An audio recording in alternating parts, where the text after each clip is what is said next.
ওরে কি যে ওষুধ দিল ডাক্তার বাড়া, বাল পায়খানা করতে করতে আমার জানটা চলে গেল।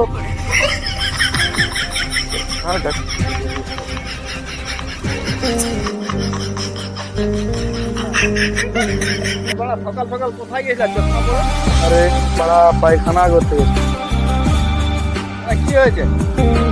আরে হরিচন্দ্রপুরে ডাক্তারটা ছিল, হ্যাঁ, কি যে বড় ওষুধ দিয়েছে, এতটা পায়খানা করেছি কিন্তু খাওয়া দাওয়ার কোনো নাম নাই, ঠিকানা নাই, আর পুটিটাও বল দিনে দিনে বেড়ে যাচ্ছে। তাই নাকি? ডাক্তারটার নাম কি বলো? এই যে লেফটের ঘরে থাকে, যে উপরে যায় বিল্ডিং এ ঢুকলো আর লেফটের নিচে দিয়ে উঠলো রাস্তাটা, মিডিল গর্ততে। আমারও তো একটু অসুবিধা মনে হচ্ছে। 3 দিন ধরে পায়খানায় হচ্ছে। এই বাড়া ভালো ডাক্তার আছে, আমি পায়খানা করে করে জান চলে